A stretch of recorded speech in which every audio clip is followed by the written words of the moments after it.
Hi అండి, అందరికీ నమస్కారం. Welcome back to my channel. ఇప్పుడే ఏందిన వార్త అండి.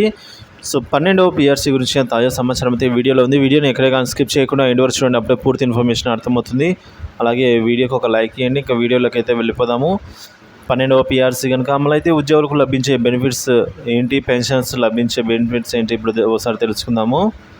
సో ముఖ్యంగా మనం చూసుకున్నట్లయితే ఏపీ ప్రభుత్వ ఉద్యోగుల మరియు పెన్షనర్లకు 12వ పిఆర్సీ అమలు చేస్తే కలిగే ప్రయోజనాలు అయితే ఈ విధంగా ఉండబోతున్నాయండి.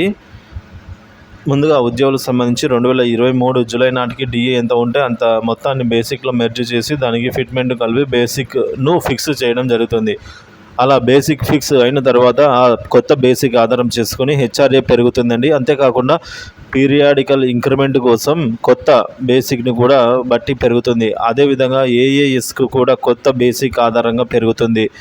సో ఇక అలా బేసిక్ ఫిక్స్ అయిన తర్వాత ఆ కొత్త బేసిక్ను ఆధారం చేసుకొని హెచ్ఆర్ఏ కూడా పెరుగుతుంది. సో ఇక పెన్షనర్ల విషయానికి వచ్చినట్లయితే 2023 జూలై నాటికి ఉండే డిఆర్ను ప్రస్తుతం బేసిక్లో మెర్జ్ చేసి దానికి ఫిట్మెంట్ కలిపి కొత్త బేసిక్గా అయితే నిర్ణయిస్తారు. అయితే ఆ బేసిక్ ఆధారంగా డిఆర్ పెరుగుదల అయితే ఉంటుంది. అంతేకాకుండా మెడికల్ అలవెన్స్ కొంత పెంచడం జరుగుతుంది.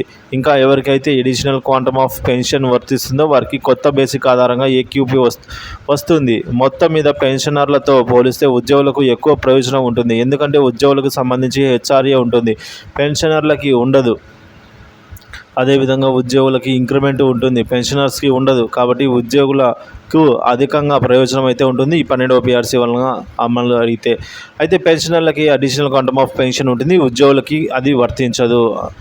ఇక ఒక ఉద్యోగి 2023 జూలై నాటి బేసిక్ 40,000 రూపాయలు అనుకుంటే పిఆర్సీ ఫిట్మెంట్ 30% అనుకున్నప్పుడు అప్పుడు basic pay plus DA plus fitment మొత్తం కలిపి 40,000 ప్లస్ 12,000 ప్లస్ 13,468 మొత్తం 65,468 రూపాయలుగా అయితే రావడం జరిగింది. దాదాపు 25,000 రూపాయలు పెరిగింది ఇక్కడ బేసిక్ అనేది.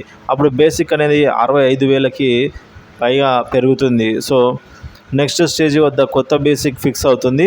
ఉదాహరణకి మాస్టర్ స్కేల్ దగ్గరలో ఉన్న నెక్స్ట్ స్టేజ్ 66,000 ఉంటే అక్కడ బేసిక్ అనేది ఫిక్స్ అవుతుంది. అదే పెన్షనర్లకి 40,000 బేసిక్ ఉంటే ఈ పద్ధతి ప్రకారం 65,468 మాత్రమే బేసిక్ ఫిక్స్ అవుతుంది. సో ఉద్యోగులకైతే 66,000 దగ్గర బేసిక్ ఫిక్స్ అవుతుంది. సో కొంచెం ఎక్కువ ఉంటుంది. పెన్షనర్స్కి బేసిక్కి కొత్త డిఆర్ అమలవుతుంది. కొత్త బేసిక్ ప్రకారంగానే ఏక్యూపీ అనేది వర్తిస్తుంది. ఉద్యోగులకి కొత్త బేసిక్ ప్రకారమే హెచ్ఆర్ఏ వర్తిస్తుంది. కొత్త మాస్టర్ స్కేల్ ప్రకారమే ఇంక్రిమెంట్స్ వస్తుంది, డిఏ కూడా వస్తుంది అన్నమాట. ఇంకా అదేవిధంగా మనం చూసుకున్నట్లయితే